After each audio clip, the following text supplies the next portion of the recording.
As soon as Yun Qi stepped out of his cultivation space, he immediately saw Meng Kongqun waiting for him with his hands clasped behind his back. It was impossible to say how long he had been waiting for him. "How is your progress?" Meng Kongqun turned around and asked casually. "It's passable," Yun Qi replied respectfully. "Have you come because the Pure Land meet is near, Divine Regent?" "There's no hurry. One cannot enter the Pure Land early anyway. We will depart in 3 days." Meng Kongqun chuckled. "But before that, there is something I need to warn you about." Yun Qi said seriously, "Please speak, Divine Regent." Meng Kongqun hadn't lowered his voice, but no one beyond 10 meters of them could hear a word of their conversation. "Do you remember the time you showed off a primal flame crystal? After that, I commanded the 9 dream halls to keep its existence a secret." Astonished, Yun Qi said thoughtfully, "Could it be?" To him, the primal flame crystal was just one of the many types of mutated abyssal crystals he found in the endless fog. Before that incident, he didn't know what it was called. Meng Kongqun nodded slightly. "There is a high priest in the Pure Land who needs it." Yun Qi's heart skipped a beat. If I hadn't suppressed the news immediately, someone from the Pure Land would have shown up to take it. Meng Kongqun specifically used the word take, not request. After all, who would dare to reject a high priest? The high priest would be indebted to you in either case, but I'm sure you can see the difference, he said smilingly. On one hand, the debt would be shared between you and the Dreamweaver Kingdom of God. On the other hand, you would win her attention and even her good graces. It will be hugely beneficial for your future. Yun Qi nodded gratefully. "I understand. Thank you for your painstaking efforts, Divine Regent. If I may ask, who is this high priest who requires the primal flame crystal?" "High Priest Ling Xian," Meng Kongqun explained. "High Priest Ling Xian is one of the 3 ancient flame gods and the daughter of the vermilion bird spirit, though not strictly. What I mean is that her father is the vermilion bird spirit, and her mother is the thunder cloud immortal bird. As a result, she was born with 3 elemental divine powers, fire, thunder, and wind. Unfortunately, she was also deeply disturbed by it. Her wind and thunder rebelled against her, and her flame ate away at her heart." Yun Qi. "Later, she accidentally obtained a primal flame crystal and discovered that it could easily suppress the backlash of the flame of the vermilion bird. As fire was her main power, she easily weathered the backlash of her minor elements.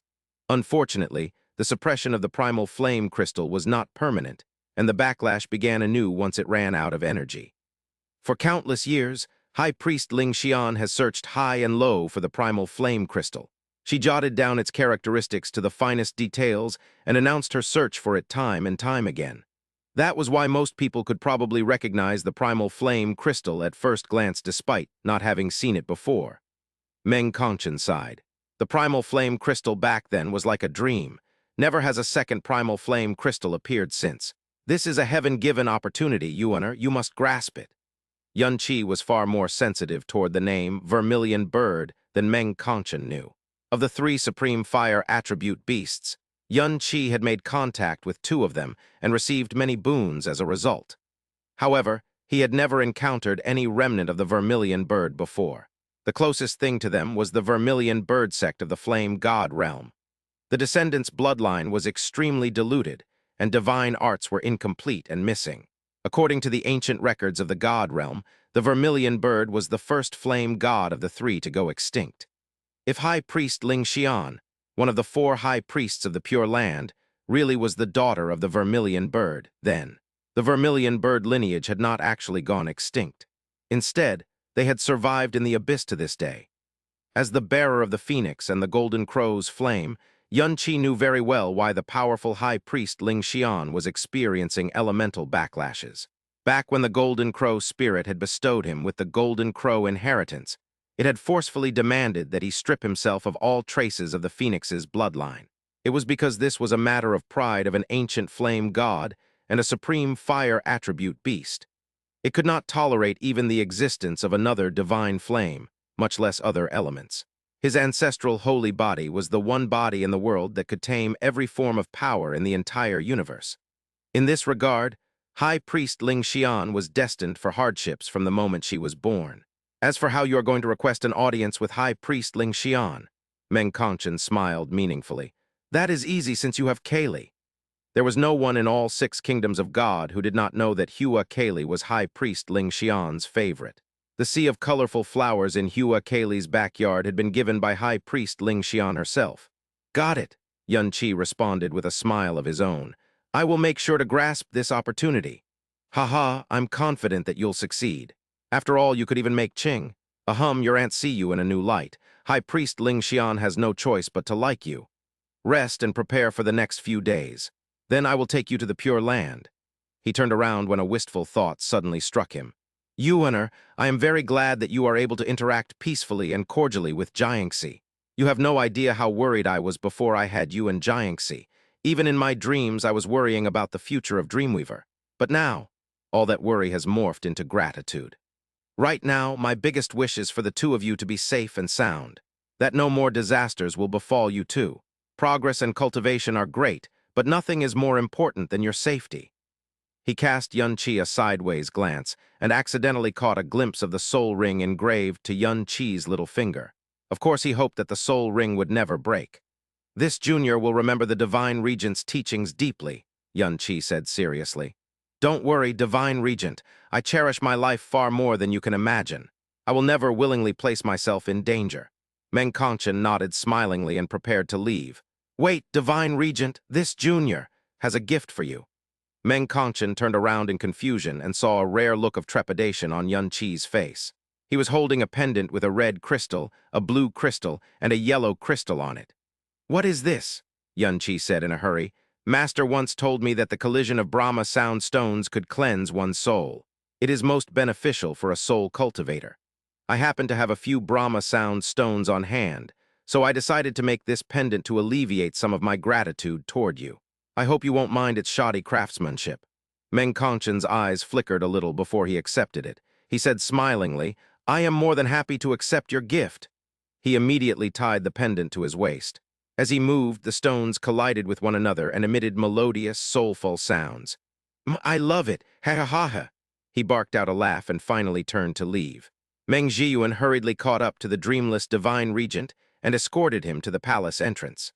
A breeze blew and caused the Brahma stones to collide once more. It was at this moment Meng Kongchen commented, These things really do cleanse the soul. I can't believe how much better I feel just listening to them. Meng Zhiyuan chuckled on the inside as she replied respectfully, Young master would be most happy to hear this, Divine Regent. I should tell you something, though. The young master made it sound like he acquired these Brahma sound stones with no effort, but in reality, it was the opposite. Oh! Meng Kongchen stopped in his tracks and looked back, gesturing for her to continue. Meng Zhiyuan bowed her head and continued a bit nervously. The young master only had one crimson Brahma sound stone at the beginning. However, he believed that only by gathering 3 different colored stones could the collisions produce a perfect, heart-cleansing Brahma sound. In order to find a yellow and a blue Brahma sound stone, the young master ordered the men to look for it about 2 years ago. The search never stopped until last month when the final Brahma sound stone was discovered. He did not hesitate to pay a mutated abyssal crystal for it.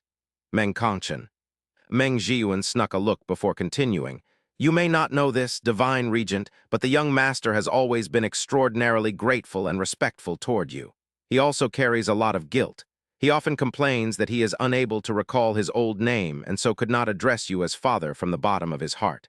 That is why he feels guilty, especially considering everything you've done for him. You are the Supreme One. There is nothing in the world that is up to your standards. Thankfully, the young master's delicious food delights you, which is why the second most common activity young master performs besides cultivating is cooking. He does not allow anyone to help him when he cooks, which is why every snack you eat, every soup you drink is filled with his pure, unadulterated sincerity. Meng Kongchen remained still for a few breaths after Meng Zhiyuan had finished her story. It was only then that he departed without a word. He would walk for a long time before he looked up at the clouds with faint mist in his eyes. It's enough, he whispered. Even if you could never address me as father, it is enough. When Meng Zhiyuan returned to the palace, she immediately saw that Yun Qi was standing nearby. She hurriedly walked up to him and said a bit timidly, Young master, I'm only a servant girl but took the initiative to praise you in front of the Divine Regent just now. If you think I have overstepped, then please mete out my punishment. Yun Qi smiled gently. In my Divine Sun Palace, there is nothing that can't be said unless there are specific orders not to, so what are you talking about? Yun Qi had never put on airs in front of his subordinates, much less gotten angry with them. That was why at least 90% of Meng Zhiyuan's timidness, which wasn't a lot to begin with, was fake. As soon as she received Yun Qi's reply, she immediately broke into a wide grin and asked boldly, "Can I really say anything, young master? In that case, may I ask when you are finally going to love me?" She refused to look away from Yun Qi's eyes. Yun Qi was still smiling. Meng Zhiyuan's eyes sparkled with hope when he raised his hand. But instead of her face, it landed on her head instead. He gave her an affectionate head rub as he said, "Your life is just beginning, little one. You should never seek to bind your life to a bad person." Meng Zhiyuan pouted with undisguised disappointment. If the young master is a bad person, then there is no good person in this entire world. That's why you're a little one. Yun Qi's expression did not change. Hidden deep within his pupils was a sea of darkness Meng Zhiyuan would never truly understand. His fingers lifted away from the girl's head, and Yun Qi turned around to leave. Meng Zhiyuan stared at his back and called out with determination, "I know that I am humble, and I don't seek to have an official status. All I ask is the honor to serve you in this lifetime, young master." She knew very well that she did not have the right to love him as an equal. All she asked was the right to stay by his side forever. She wasn't expecting a response, but Yun Qi said, "A lifetime is long, Zhiyuan. You must not use the word lightly. A paper kite, Zhiyuan, is small, but it can still ride the winds and soar high in the sky. Never seek to bind your life so carelessly." Meng Zhiyuan stood still. She would not say a word for a very long time. The Dreamweaver divine ship floated into the air, and the aura emanating from within drew the attention of the entire Dreamweaver kingdom of God. Meng Conchen was standing at the bow with the 9 lords of 9 dream halls. Behind them were the most outstanding juniors of their dream halls. Without exaggeration, the key figures of this generation and the next were all in one place. In Yun Qi's opinion, though, the fact that only 100 people out of the entire kingdom of God could enter the Pure Land seemed to hint that the Pure Land was far more miserly than they were made out to be.